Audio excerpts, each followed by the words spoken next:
In a small diner on the edge of a quiet town, a customer's harsh words cut deeper than the scars on a waitress's face until her veteran husband stepped through the door, and everything changed. Emma had always been the kind of person who wore her heart on her sleeve, but her face told a story she couldn't hide. The scars, jagged and uneven, stretched across her left cheek and down her jawline, a permanent reminder of a car accident that had taken her confidence, but not her spirit. She moved through the diner with a practiced ease, balancing plates of pancakes and coffee mugs, her smile warm despite the stares she often received. The Rusty Spoon, a cozy spot just off the highway, was her second home. For 5 years, she'd worked there, pouring her heart into every table she served, knowing most customers tipped out of kindness rather than obligation. But not everyone was kind. It was a chilly Tuesday evening, the kind where the air bit at your fingertips and the diner's neon sign glowed like a beacon for weary travelers. The dinner rush had slowed, leaving only a handful of regulars and a man in a crisp suit who'd walked in just before 7. He sat alone at a corner booth, his briefcase propped beside him, his eyes glued to his phone. Emma approached with her usual warmth, notepad in hand, pen poised. "Evening, sir. Welcome to the Rusty Spoon. Can I get you started with a coffee, or maybe something from the specials board?" The man barely looked up, his voice clipped. "Coffee. Black. And make it quick." Emma nodded, unfazed by his tone. She'd dealt with plenty of curt customers over the years. She poured his coffee, set it down with a smile, and took his order. A burger with fries, no onions, extra ketchup. She made sure every detail was perfect, checking the plate before bringing it to his table. "Here you go," she said, setting it down gently. "Anything else I can get for you?" He glanced at the plate, then at her, his eyes lingering on her scars for a moment too long. "Just keep the coffee coming," he said, waving her off. Emma nodded and stepped away, her smile unwavering. She'd grown used to the looks, the whispers, the occasional pity. She didn't let it get to her. She had a job to do, and she did it well. As the evening wore on, the man ate quickly, his focus split between his food and his phone. Emma refilled his coffee twice, each time checking in with a quiet, "Everything okay?" He'd nod, barely acknowledging her. When he finished, she brought the check, placing it face down on the table. "Take your time," she said, her voice soft but professional. She cleared his plate and moved to another table, where an older couple chatted about their grandkids. She laughed with them, her warmth filling the space, making the diner feel like home. When the man in the suit stood to leave, Emma noticed he'd left cash on the table. She walked over to clear it, expecting the usual tip, maybe a few dollars, enough to cover a coffee or two later in her shift. But as she picked up the bills, her heart sank. The exact amount for the meal, down to the penny. No tip. Not even a dime. She stared at the money for a moment, her fingers tightening around the edge of the table. It wasn't about the money, not really. She'd had stingy customers before.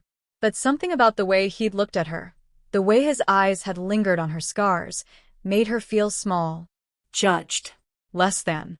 She took a deep breath and tucked the cash into her apron, shaking off the sting. She had other tables to tend to, other customers who smiled and thanked her. She wasn't going to let one rude man ruin her night. But as she turned to head back to the counter, the bell above the diner's door jingled, and her husband, Jack, walked in. Jack was a familiar sight at the Rusty Spoon. A former Marine, he carried himself with a quiet strength, his broad shoulders filling out his flannel jacket. His own scars, less visible but no less real, were etched into his mind from years in combat.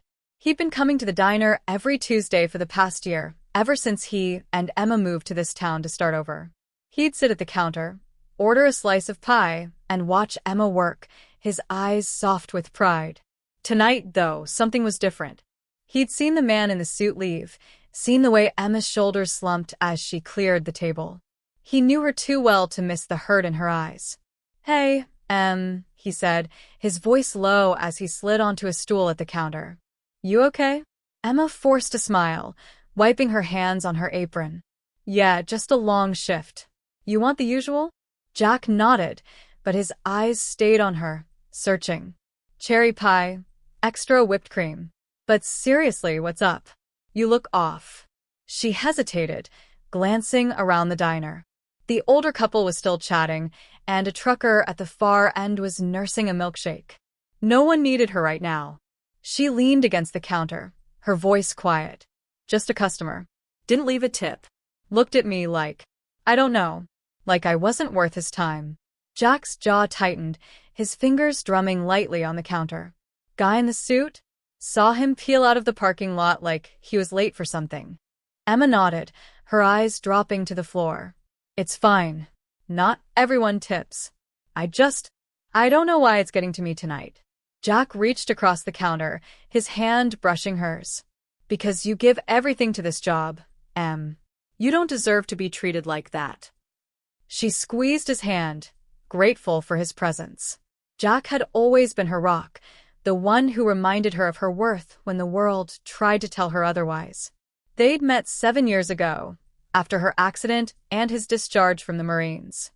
He'd been at a physical therapy clinic, working through his own injuries, when they'd struck up a conversation. He hadn't flinched at her scars, hadn't treated her like she was fragile. He'd seen her strength, her resilience, and he'd loved her for it. As Emma served Jack his pie, the diner's door jingled again. The man in the suit was back. Emma's stomach twisted as she watched him stride toward the counter, his expression unreadable. Jack's eyes narrowed, his posture shifting slightly, like a soldier readying for action. The man didn't notice Jack at first, his focus on Emma as he reached into his pocket. Forgot something, he said, his tone flat. He pulled out a crumpled receipt and slid it across the counter. You didn't charge me for the extra coffee refills. I don't like owing people. Emma blinked, caught off guard. Oh, no worries. Refills are on the house. The man's eyes flicked to her scars again, his lips pressing into a thin line. Still should have been on the bill. I pay what I owe. He dropped a few dollar bills on the counter, enough to cover the coffee, nothing more, and turned to leave. Jack's voice stopped him. Hang on a second. His tone was calm, but there was an edge to it, the kind that made people listen. The man turned, his brows raised, clearly not expecting to be addressed. Jack stood, his height imposing but his demeanor steady. You got a problem with my wife? The man frowned, glancing between Jack and Emma. Your wife? No, I don't have a problem. I paid my bill. You paid the exact amount, Jack said, stepping closer. Didn't leave a cent for her service. Looked at her like she was less than you. That sound about right? The diner went quiet. The older couple glanced over, their conversation pausing. The trucker set down his milkshake, watching. Emma's cheeks flushed, her hand reaching for Jack's arm. Jack, it's fine. No, it's not, Jack said, his eyes locked on the man. She works hard. Harder than most. And she's damn good at it. You think you can walk in here, treat her like that, and walk out without a word? You're wrong. The man's face reddened, his hands balling into fists at his sides. I don't owe her anything. I paid for my food. That's it. Jack took another step, his voice low but firm. It's not about the money. It's about respect.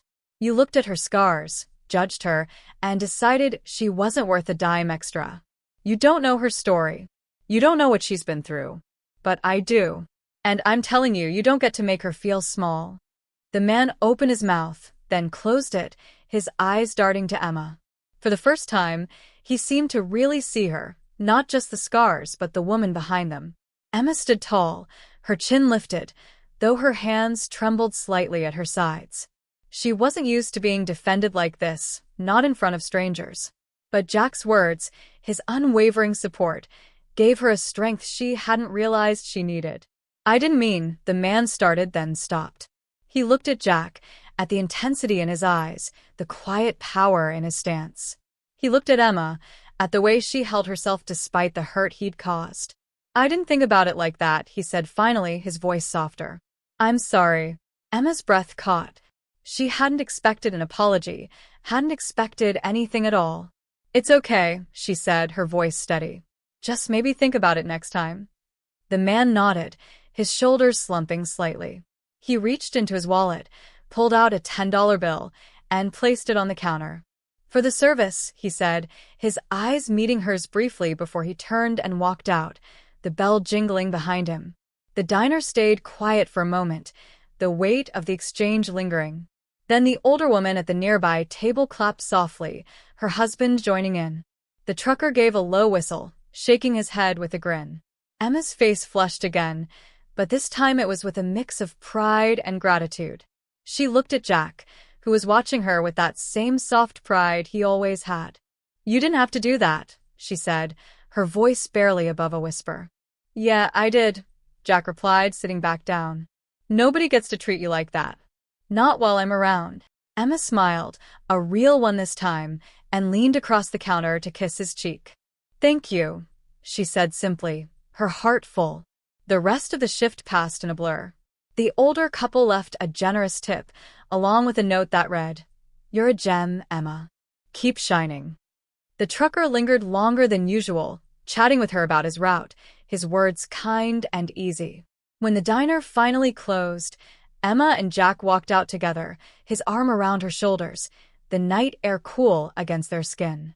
As they drove home, Emma thought about the man in the suit, about the way he'd looked at her, then apologized. She thought about Jack, about the way he'd stood up for her, not with anger, but with a quiet, unyielding strength. She thought about the scars on her face, the ones she'd carried for so long, and realized they didn't define her. Not in Jack's eyes. Not in her own. The next week, the man in the suit came back. Emma tensed as he walked in, but he met her eyes with a small, almost shy nod. He ordered the same burger, the same black coffee. When he left, he placed a $20 bill on top of the check. A generous tip. No words were exchanged, but Emma understood. Sometimes, people just needed a reminder of what mattered. And sometimes, it took someone like Jack to give it to them. Over the weeks that followed, the diner buzzed with the story.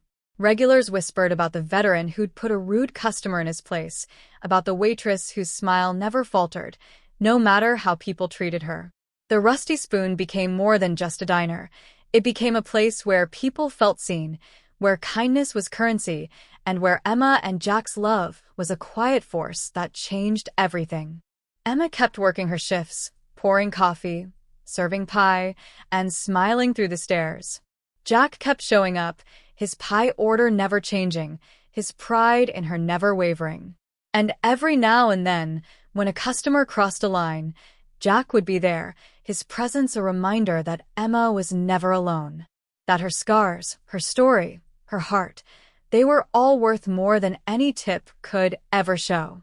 The story of that night spread beyond the diner, carried by truckers and travelers, by regulars who'd witnessed it firsthand. It wasn't just about a tip or a confrontation. It was about respect, about standing up for the people you love, about seeing past the surface to the strength underneath.